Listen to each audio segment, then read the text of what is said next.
Justement, est-ce que, au-delà, comment dire, de cette perte d'informations induite par le pillage, est-ce qu'il y a d'autres, comment dire, est-ce qu'il y a d'autres dangers, d'autres conséquences liées, comment dire, au pillage et au trafic? Et question subsidiaire, quelle est environ l'ampleur du pillage soit sur les sites en cours de fouille, ou soit sur les réserves archéologiques?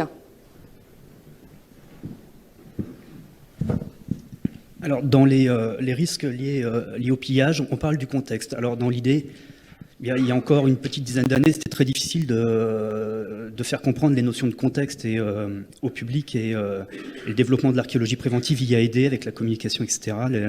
Mais le contexte, voilà, aujourd'hui, quand on en parle à des chasseurs de trésors ou au grand public, on nous dit, oui, bon, c'est la stratigraphie, c'est la position verticale de l'objet par rapport aux couches, etc.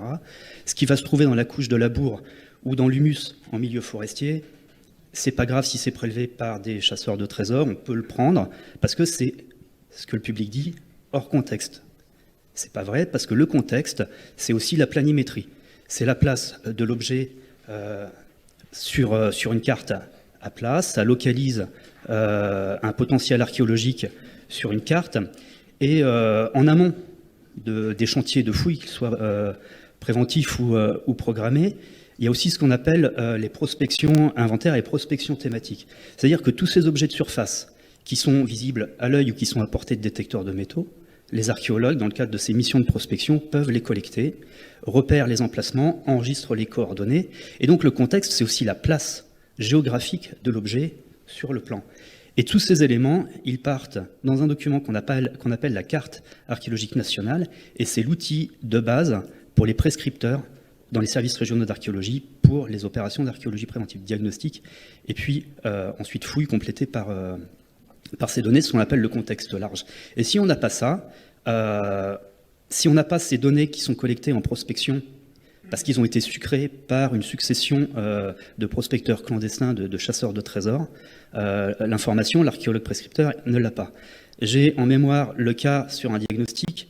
Alors c'est sur un linéaire, donc on passait obligatoirement, sauf que si ça avait été un aménagement ponctuel comme une zone pavillonnaire ou une zone commerciale, peut-être que ce ne serait pas passé en prescription, sauf que là, c'est un linéaire. On passe, toutes les mentions de la carte archéologique indiquent une mention d'un objet en allège cuvreux début des années 70, et le commentaire derrière des collègues, c'est présence douteuse de vestiges, douteuse, c'est souligné dans la carte archéologique nationale. Bon, on passe et on découvre quoi ?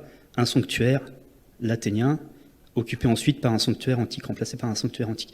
Alors ce qui s'est passé, en discutant avec les gens de la commune, le bourg n'était pas très loin, c'est que c'était, entre guillemets, un spot bien connu des chasseurs de trésors du secteur, et puis même de plus loin, c'est-à-dire que tout le monde venait depuis 30 à 40 ans, passer le détecteur sur ce terrain, et tout le monde le connaissait, sauf les archéologues.